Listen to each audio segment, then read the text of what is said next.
मार्च 3 कायो हिनाजुकी missing है। Satoru का future बदलने वाला सारा प्लान फेल हो चुका होता है। जब वो हिनाजुकी के घर विजिट करता है, वहाँ कोई नहीं मिलता। दरवाजा अंदर से लॉक होता है। उसे बस ताज़ी बर्फ पे कुछ फुटप्रिंट्स मिलते हैं। ही वॉज श्योर ये फुटप्रिंट्स असॉल्टर के ही हैं। Satoru was completely devastated.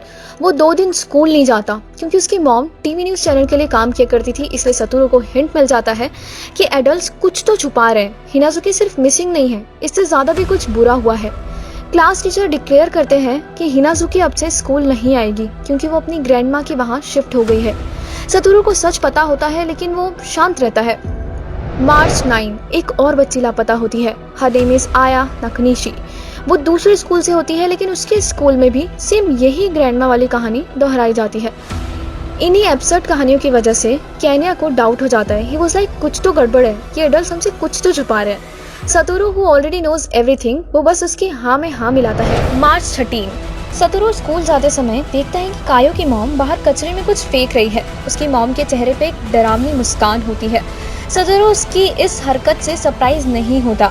जब वो देखता है कि कचरे में उसकी मॉम ने हिनाजुकी के ग्लव्स फेंक रखे हैं, फिर तो उसका गुस्सा 7वें आसमान पे होता है। वो सोचता है अभी इसकी बेटी को गुम हुए 3 दिन भी नहीं हुए हैं और इसने अभी से उसके बिलोंगिंग्स को बाहर फेंकना शुरू कर दिया है। सतोरू हार चुका होता है। वो दुख और गुस्से में चिल्लाते हुए दौड़ना शुरू कर देता है। अचानक उसकी आंखों के सामने अंधेरा छा जाता है और वो टाइम ट्रेवल करके 18 साल आगे प्रेजेंट में पहुंच जाता है। प्रेजेंट टाइम में उसकी उम्र 29 साल की होती है। वो देखता है कि उसकी मॉम का मर्डर अब भी हो रखा है और पुलिस अब भी उसकी तलाश कर रही है। मतलब कुछ नहीं बदला, कोई फायदा नहीं हुआ 25 दिन बर्बाद करके। अब चूंकि वो अपनी मॉम के मर्डर का प्राइम सस्पेक्ट होता है, इसलिए किलर को ढूंढना जरूरी हो जाता है।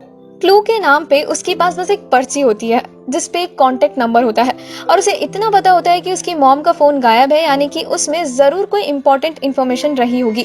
उसकी सिचुएशन से अनजान पिज्जा शॉप मैनेजर उसे एक अपार्टमेंट में ठहरने देता है। सतोरू सोचता है बड़ा ही अच्छा इंसान है उसका मैनेजर, नहीं तो कौन करता है अपने एम्प्लॉयज के लिए इतना।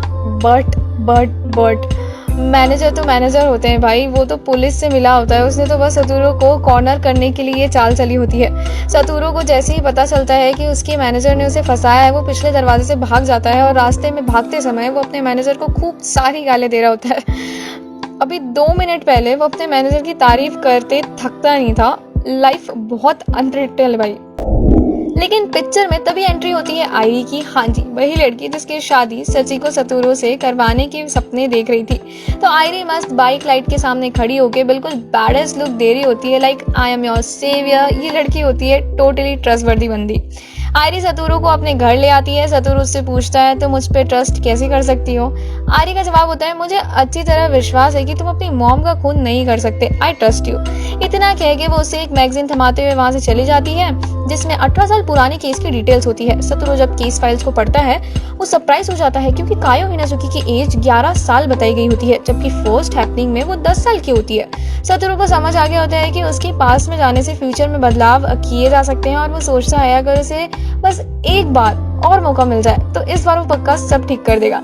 नेक्स्ट डे पिज्जा शॉप पे हमें एक ऐसे बंदे की झलक दिखाई जाती है जिसका चेहरा फॉर सम रीजन रिवील नहीं किया जाता। उस बंदे को असेंबलीमैन निशिजोनो के नाम से जाना जाता है। शॉप मैनेजर उसकी हमेशा चापलूसी किया करता था। जिस प्रकार से मिस्टर निशिजोनो अपने सराउंडिंग्स पे नजर रखता था, ही सीम्स सस्पिशियस गाय। घर वापस लौटते समय शॉप मैनेजर आयरी को कहता है अगर तुम्हें सतोरू के बारे में कोई इन्फॉर्मेशन मिले तो मुझे सबसे पहले बताना, मैं उसकी हेल्प जरूर करूंगा।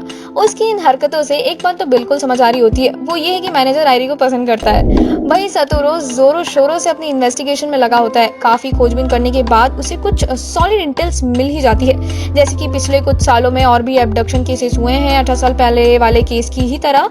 इसमें भी जो मुजरिम होता है वो खुद को निर्दोष बता रहा होता है, यानी कि जो किलर है उसने सिर्फ 3 मर्डर्स नहीं किए हैं, वो पिछले 18 साल से खून करते आ रहा है। इसी दौरान मैनेजर चोरी छिपे सतोरू का पीछे कर रहा होता है। इतना ही नहीं, वो पुलिस को जस्ट उसकी लोकेशन भेजने ही वाला होता है, तभी आयरी उसे रंगे हाथ पकड़ लेती है और कहती है आई ट्रस्टेड यू। इससे पहले कि मैनेजर कोई एक्सप्लेनेशन दे पाता, आयरी उसे एक जोरदार मुक्का मारती है। I am damn pretty sure उसके इस मुक्के से मैनेजर की नाक डेफिनेटली टूट गई होगी।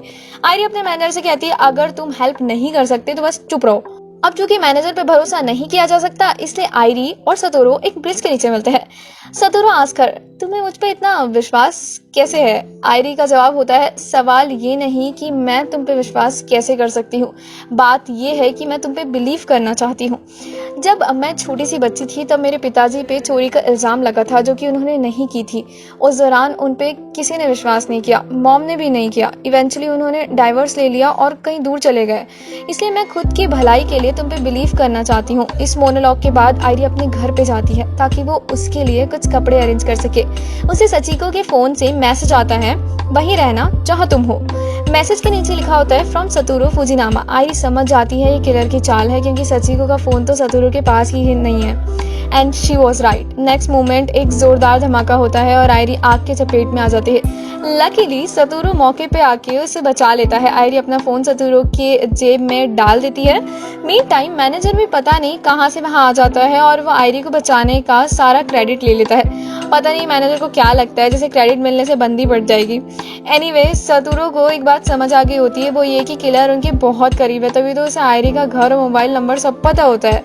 और किलर डेस्परेटली सतोरू को फ्रेम करना चाहता है, तभी उसने सचिको के फोन से मैसेज किया।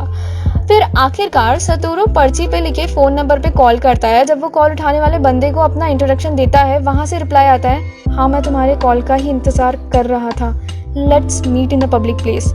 इसके बाद वो एक रेस्टोरेंट में मिलते हैं। वो बंदा खुद को मकातो सवादा से इंट्रोड्यूस कराता है। सतोरू को याद आ जाता है ये अंकल उसकी मॉम के फ्रेंड है, जो कि टीवी चैनल पे उसकी मॉम के साथ काम करते थे। मीटिंग के दौरान सतोरू उनसे पूछता है कि आपको मुझ पे ट्रस्ट है? मकातो का जवाब रहता है, हाँ मैं तुम पे पूरा ट्रस्ट करता हूँ, क्योंकि सचिको ने अपने बेटे को खूनी नहीं बनाया है। रही बात पर्ची पे नंबर कहाँ से आया, तो असल में सचिको ने इस पर्ची को मरने से पहले चाबी के साथ टेबल पे रखा था और भागते समय सतोरू ने इस पर्ची को जल्दबाजी में उठा लिया होगा। इसके बाद दोनों एनालिसिस करना शुरू करते हैं। मकातो बताता है कि अभी कुछ दिनों पहले सचिको का कॉल आया था और उस कॉल में उसने 18 साल पहले वाले केस का जिक्र किया था। सचिको ने ये भी बताया था कि यूकी सेन किलर नहीं है बल्कि कोई और ही है। मकातो ने थॉरली रिसर्च ऑलरेडी कर रखी होती है। वो सतोरू को समझाने के लिए एडिशनल इन्फॉर्मेशन देता है, जैसे कि 18 साल पहले 3 बच्चों का खून हुआ था और हिनाजुकी के घर के बाहर यूकी सेन के फुटप्रिंट्स मिले थे, जिसकी वजह से किलर डिक्लेयर कर दिया गया था उसको। हालांकि 3 बच्चों के मर्डर के बाद भी ऐसी वारदात दोबारा हुई थी और इस बार भी जो बंदा कल्प्रिट बताया गया था वो खुद को निर्दोष बता रहा था। मकातो सतोरू को इशारा करते हुए कहता है, अभी की सिचुएशन भी ठीक वैसी ही है, किलर कोई और है और सस्पेक्ट तुम हो, यानी कि इन सारे मर्डर्स के पीछे एक ही बंदा जिम्मेदार है। वो बंदा जो भी है वो सबूत मिटाने में एक्सपर्ट है और उसे दूसरों को फ्रेम करने में बहुत मजा आता है। उधर आयरी को हॉस्पिटल में होश आ जाता है, तब उसे पता चलता है कि पुलिस को उस पर भी शक हो गया है। पुलिस को लग रहा होता है कि आयरी और सतोरू क्राइम पार्टनर है और इस ऐसे केस में आयरी सोचती है अब कौन उन पे विश्वास करेगा। तभी पीछे से उसे कोई आवाज देता है। नेक्स्ट कट सीन में सतोरू और मकातो इस कंक्लूजन पे पहुंचते हैं कि किलर जो कोई भी है, उसी से सतोरू को सारा स्केड्यूल पता है, तभी तो उसने सचिको को ठीक उसी टाइम पे मारा जब सतोरू घर वापस लौटने वाला था। और जिस प्रकार आयरी पे हमला हुआ, उससे ये बात समझ आती है कि वो जरूर पिज्जा शॉप में अक्सर आया करता है। इसके बाद सतोरू सस्पेक्ट लिस्ट चेक करता है। सस्पेक्ट लिस्ट भी 2 होती है। एक लिस्ट तब बनाई गई थी जब हिनाजुकी और आया नाकानिशी का खून हुआ था और इसी लिस्ट को बदल दिया गया था जब हिरोमी का मर्डर हुआ था। सतोरू को ये बात तो बखूबी समझ आ गई होती है कि हिरोमी तो बस एक डिकॉय था, असल में हिरोमी लड़की जैसा दिखता था, इसलिए किलर ने उसे मारा ताकि पुलिस गुमराह हो जाए। तो मुद्दे की बात यह है कि हिरोमी के मर्डर के बाद पुलिस ने सस्पेक्ट लिस्ट से उन सारे लोगों के नाम हटा दिए जो कि उसे ताल्लुक रखते थे, यानी कि जो पहली सस्पेक्ट लिस्ट है उसके सही होने के चांसेस सबसे ज्यादा है। मकातो जब आयरी से इन्फॉर्मेशन कलेक्ट करने हॉस्पिटल पहुंचता है, उससे रूम में कोई और ही मिलता है। पता चलता है ये महिला आयरी की मॉम है, तो असल में आयरी की मॉम ने आयरी की जगह खुद को सब्स्टिट्यूट कर दिया होता है, क्योंकि वो अपनी बेटी बिलीव करती थी। भाई सच ही कहा है किसी ने, विश्वास पे ही दुनिया कायम है, और इस कहानी में तो ये बात प्रूव भी हो रही है। फिर आयरी और सतोरू उसी ब्रिज के नीचे मिलते हैं। पहले तो सतोरू उसे वार्निंग देता है, तुम मुझसे दूर रहो, नहीं तो फालतू में पुलिस तुम्हें भी मेरे साथ जेल में डाल देगी।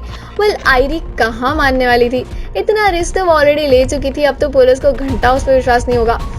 एनीवे, सतोरू से पूछता है, क्या तुम्हें कभी पिज्जा शॉप पे कोई सस्पिशियस बंदा दिखा है, क्योंकि होना हो किलर वहाँ अक्सर आया करता है।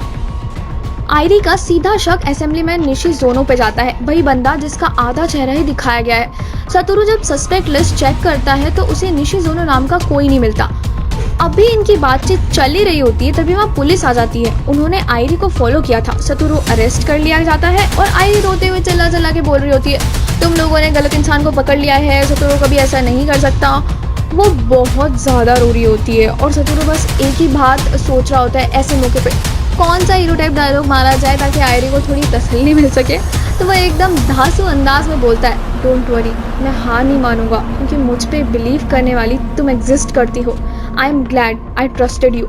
आयरी को इस डायलॉग का गहरा असर पहुंचता है, वो एकदम शांत हो जाती है। इसके बाद सतोरू चुपचाप हाथ में हथकड़ी पहने पुलिस के साथ जा रहा होता है। तभी उसे भीड़ में एक व्यक्ति दिखाई पड़ता है। वो आदमी मुस्कुरा रहा होता है। उसका अनक्लियर फेस सतोरू को अपनी मॉम की डेथ की याद दिलाना लगता है। उसकी आंखों के सामने पुराने इवेंट्स फ्लैश होने लगते हैं। उसके कदम रुक जाते हैं और वो अपनी बुलंद आवाज में चिल्लाते हुए कहता है, please go back. This is the very first time जब वो अपनी रिवाइवल पावर को अपनी इच्छा से समन करता है। फिर क्या होना था? थोड़े टाइम के अंधकार के बाद वो 1988 में दोबारा से पहुंच जाता है। तो गाइज ये वाला पार्ट तो यहीं खत्म होता है। अब देखना ये है कि इस बार भाई साहब क्या तिकड़म लगाते हैं। लास्ट टाइम वाला आइडिया तो काम आया नहीं था। अगले पार्ट के लिए कमेंट में लिखना पार्ट 4। होप्स आपको वीडियो सीरीज पसंद आ रही है। अगर हाँ तो लाइक करो और अगर आप हमारे चैनल पे नए हैं तो ऐसे ही कंटेंट देखने के लिए सब्सक्राइब जरूर करें।